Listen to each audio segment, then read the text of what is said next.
ओम शांति। 24 अप्रैल 2023। बाबा के महावाक्य। बाबा कहते, मीठे बच्चे अपने दिल से पूछो, हम ज्ञान की खुशबू फैलाने वाले खुशबूदार फूल बने हैं। सदा अच्छी खुशबू फैलाते रहो।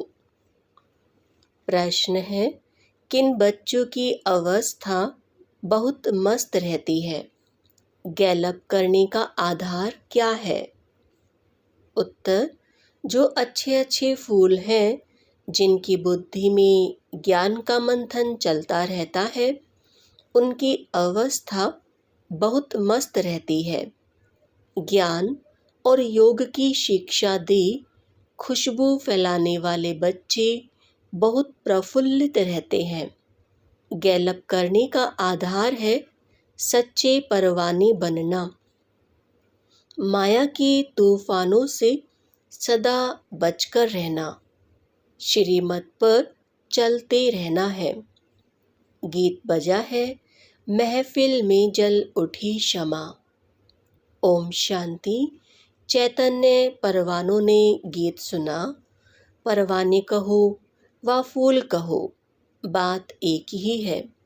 बच्चे समझते हैं हम सचमुच परवाने बने हैं या फेरी लगाकर चले जाते हैं, क्षमा को भूल जाते हैं। हर एक को अपनी दिल से पूछना है कि हम कहाँ तक फूल बने हैं और ज्ञान की खुशबू फैलाते हैं। अपने जैसा फूल किसको बनाया है? यह तो बच्चे जानते हैं। ज्ञान का सागर वह बाप है। उनकी कितनी खुशबू है। जो अच्छे फूल व परवाने हैं, उनकी जरूर अच्छी खुशबू आएगी। वह सदैव खुश रहेंगे। औरों को भी आप समान फूल व परवाने बनाएंगे। फूल नहीं तो कली बनाएंगे।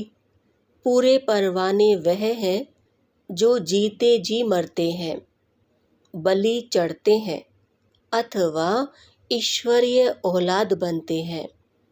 कोई साहूकार किसी गरीब के बच्चे को गोद में लेते हैं तो बच्चे को उस साहूकार की गोद में आने से फिर वह माँ बाप ही याद आते रहते हैं। फिर गरीब की याद भूल जाएगी। जानते हैं कि हमारे गरीब माँ बाप भी हैं, परंतु याद साहूकार माँ बाप को करेंगे, जिससे धन मिलता है। सन्यासी साधु आदि हैं, वह भी साधना करते हैं मुक्ति धाम में जाएं। सभी मुक्ति के लिए ही पुरुषार्थ करते हैं, परंतु मुक्ति का अर्थ नहीं समझते। कोई कहते ज्योति ज्योत समाएंगे, कोई समझते पार निर्वाण जाते हैं। निर्वाण धाम में जाने को ज्योति में समाना व मिल जाना नहीं कहा जाता है। यह भी समझते हैं हम दूर देश के रहने वाले हैं। इस गंदी दुनिया में रहकर क्या करेंगे? बच्चों को समझाया है, जब कोई से मिलते हो तो यह समझाना है कि यह बना बनाया ड्रामा है। सतयुग, त्रेता, द्वापर, कलयुग, यह है संगम युग। सतयुग के बाद त्रेता का भी संगम होता है। वहाँ युग बदलता है, परंतु यहाँ कल्प बदलता है। बाप कोई युगे युगे नहीं आते हैं, जैसे मनुष्य समझते हैं। बाप कहते हैं, जब सब तमो प्रधान बन जाते हैं, कलयुग का अंत होता है। ऐसे कल्प के संगम पर मैं आता हूँ। युग पूरा होता है तो 2 कला कम होती है।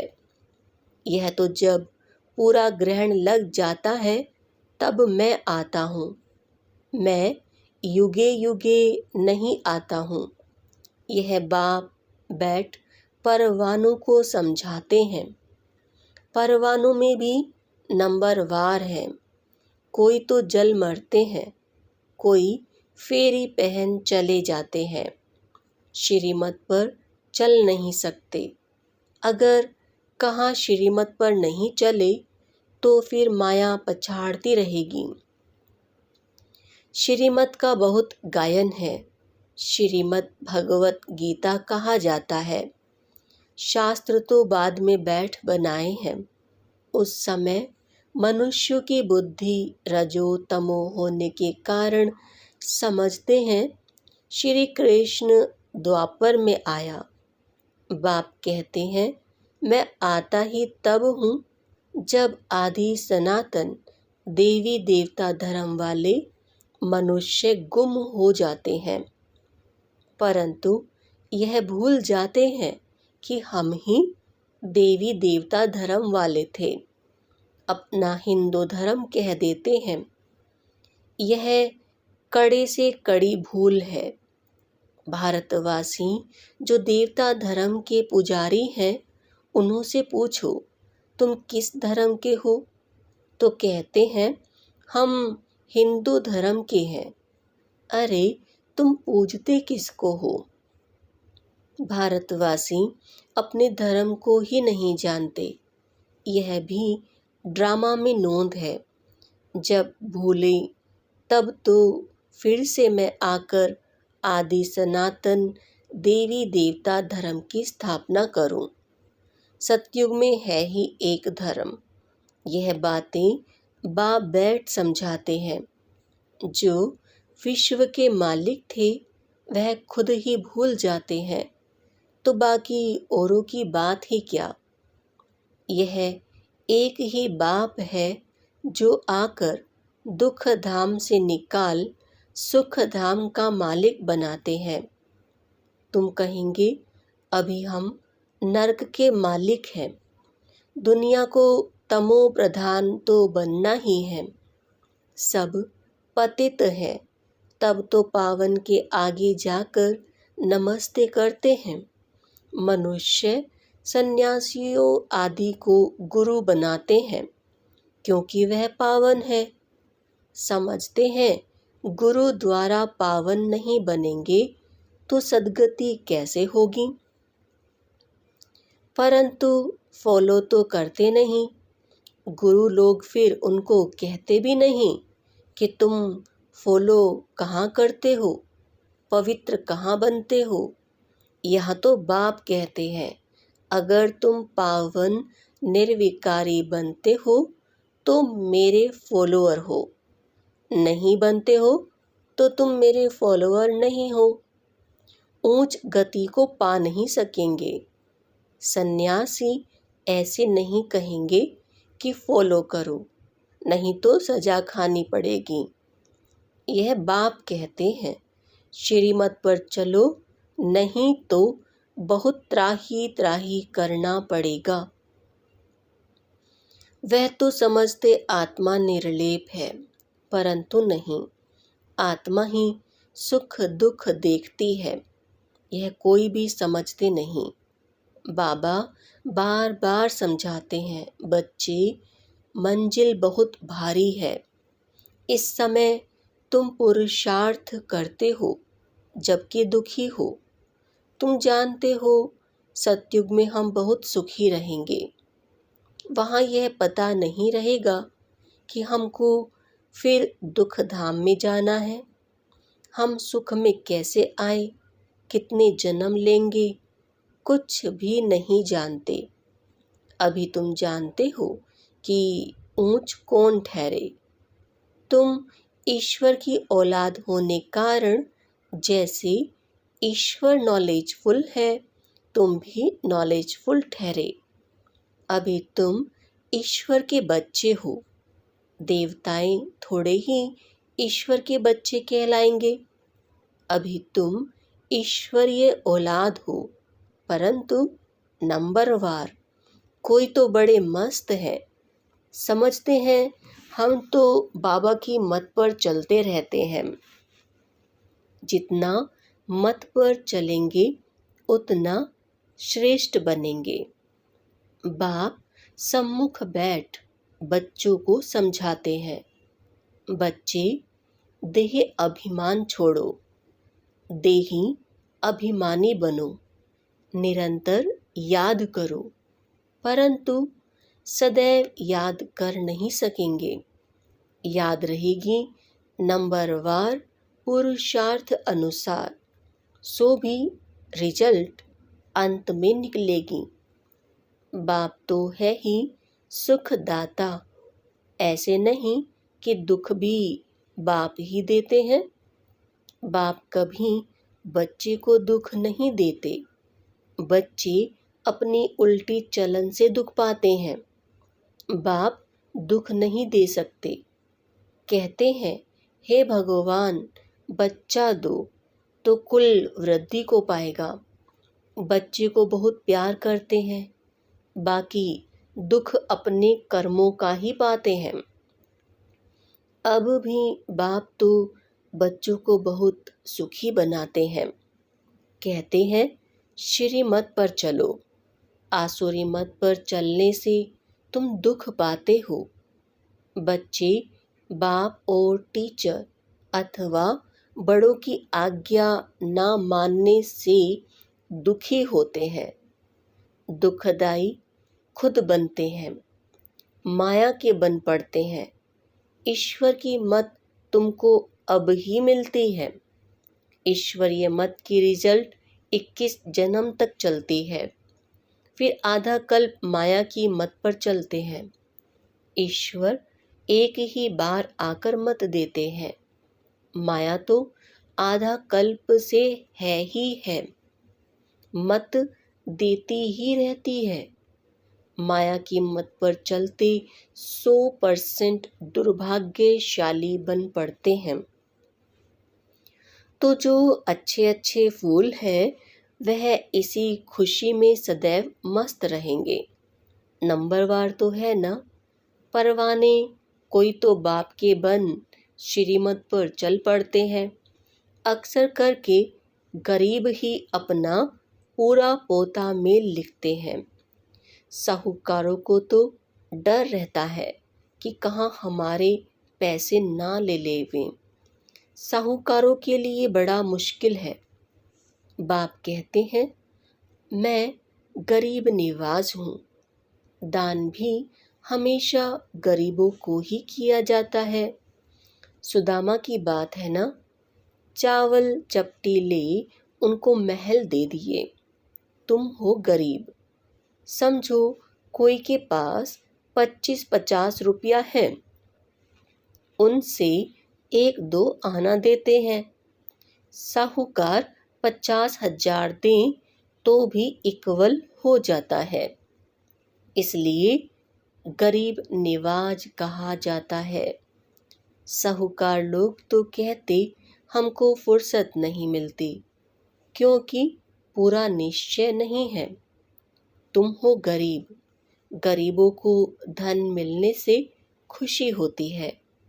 बाबा ने समझाया है, यहाँ के गरीब वहाँ साहूकार बन जाते हैं और यहाँ के साहूकार वहाँ बहुत गरीब बन पड़ते हैं।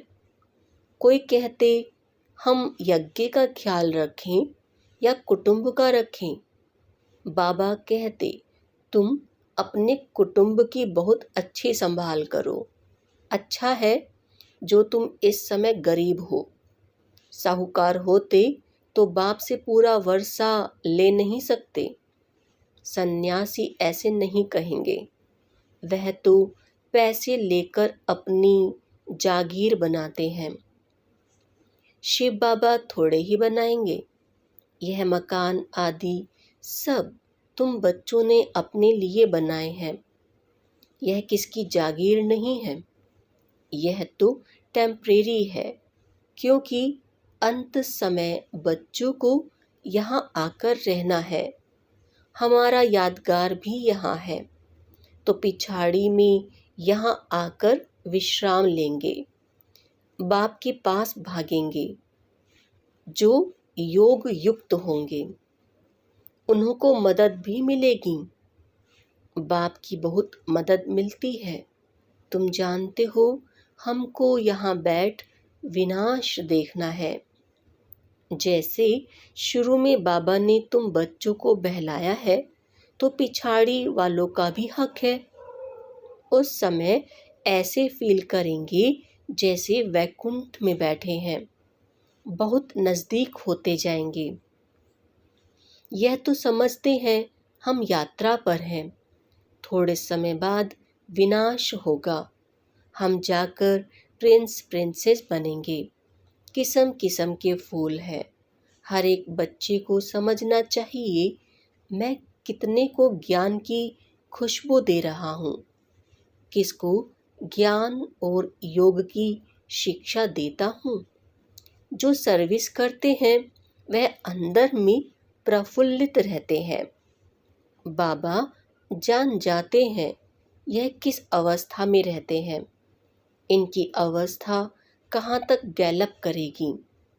गैलप उनकी अवस्था करेगी जो परवाना बन चुका होगा। बाप समझाते हैं माया के तूफान तो आएंगे, उनसे अपने को बचाना है। सन्यासी कभी नहीं कहेंगे स्त्री पुरुष ग्रस्त में रहते पवित्र हो दिखाओ। वह ऐसा सन्यास करा ना सकें। उनका है ही रजो प्रधान सन्यास, निवृत्ति मार्ग का। हठ योग सन्यास तो मनुष्य को सिखलाते आए हैं।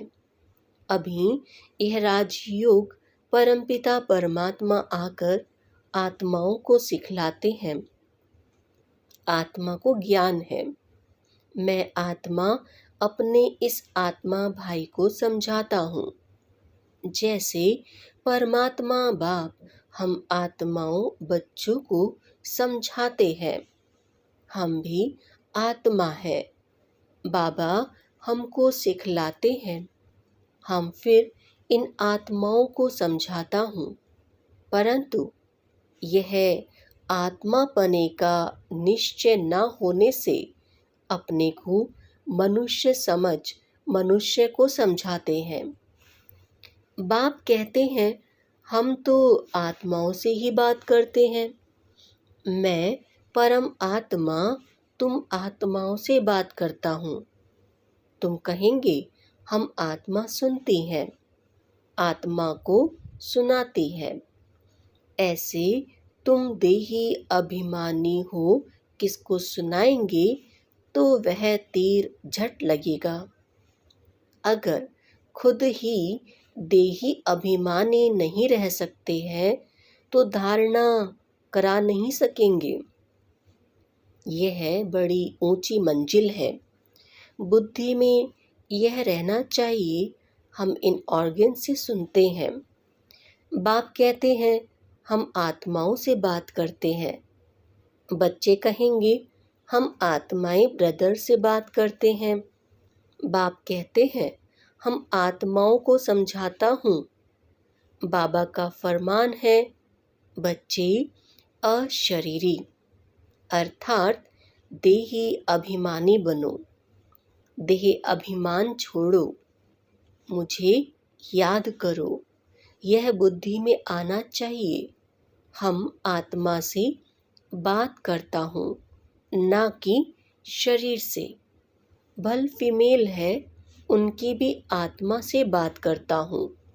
तुम बच्चे समझते हो हम बाबा के तो बन गए, परंतु नहीं, इसमें बड़ी सूक्ष्म बुद्धि चलती है।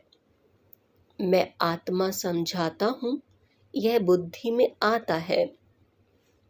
ऐसे नहीं कि मैं फलानी को समझाता हूँ, नहीं, यह हमारा भाई है, इनको रास्ता बताना है। यह आत्मा समझ रही है, ऐसे समझो तब आत्मा को तीर लगे। देह को देखकर सुनाते हैं तो आत्मा सुनती नहीं है। पहले ही वार्निंग दो, मैं आत्मा से बात करता हूँ। आत्मा को तो ना मेल कहेंगे ना फीमेल कहेंगे, आत्मा तो न्यारी है। मेल फीमेल शरीर पर नाम पड़ता है। जैसे ब्रह्मा सरस्वती को मेल फीमेल कहेंगे, शंकर पार्वती को मेल फीमेल कहेंगे, शिव बाबा को ना मेल ना फीमेल कहेंगे। तो बाप आत्माओं को समझाते हैं, यह बड़ी मंजिल है। बाबा की आत्मा इनको समझाती है। आत्मा को इंजेक्शन लगाना है, तब देह अभिमान टूटता है, नहीं तो खुशबू नहीं निकलती है, ताकत नहीं रहती। हम आत्मा से बात करते हैं, आत्मा सुनती है। बाप कहते हैं तुमको वापस जाना है, इसलिए देही अभिमानी बनो, मन मना भव। फिर ऑटोमेटिकली मध्याजी भव आ जाता है। मूल बात है ही मन मना भव। बाप को याद करो। भल कहते तो सब हैं, भगवान को याद करो, परंतु जानते नहीं। खास कहते ईश्वर को याद करो। श्री कृष्ण को व किसी देवता को याद नहीं करना है। अभी तुम बच्चों को बड़ी सूक्ष्म बुद्धि मिलती है। सवेरे उठ विचार सागर मंथन करना है। दिन में सर्विस करनी है, क्योंकि कर्म योगी हो। लिखा हुआ भी है, नींद को जीतने वाले बनो। रात को जाग कमाई करो। दिन में माया का बड़ा बखेरा है। अमृत वेले वायुमंडल बहुत अच्छा रहता है। बाबा को यह तो लिखते नहीं कि फलाने टाइम पर उठ विचार सागर मंथन करते हैं। इसमें बड़ी मेहनत है। विश्व का मालिक बनते हैं तो जरूर थोड़ी मेहनत तो करनी पड़ेगी। अच्छा, मीठे मीठे सिकिला दे बच्चों प्रति माता पिता बाप दादा का याद प्यार और गुड मॉर्निंग। रूहानी बाप की रूहानी बच्चों को नमस्ते। हम रूहानी बच्चों की रूहानी बाप को नमस्ते। धारणा के लिए मुख्य सार। पहला पॉइंट, देही अभिमानी बनने की मेहनत करनी है। हम आत्मा भाई से बात करता हूँ। आत्मा बोलती है, आत्मा इन ऑर्गन से सुनती है। यह अभ्यास करना है। दूसरा पॉइंट, ऊंच गति के लिए पावन निर्विकारी बनना है। जीते जी मरकर पूरा परवाना बनना है। आज का वरदान है, एक हिम्मत की विशेषता द्वारा सर्व का सहयोग प्राप्त कर आगे बढ़ने वाली विशेष आत्मा भव। जो बच्चे हिम्मत रखकर निर्भय होकर आगे बढ़ते हैं, उन्हें बाप की मदद स्वतः मिलती है। हिम्मत की विशेषता से सर्व का सहयोग मिल जाता है। इसी एक विशेषता से अनेक विशेषताएं स्वतः आती जाती हैं। एक कदम आगे रखा और अनेक कदम सहयोग के अधिकारी बने। इसी विशेषता का औरों को भी दान और वरदान देते रहो, अर्थात विशेषता को सेवा में लगाओ, तो विशेष आत्मा बन जाएंगे। स्लोगन है, बुद्धि से इतने हल्के रहो जो बाप अपनी पलकों पर बिठाकर साथ ले जाए। ओम शांति।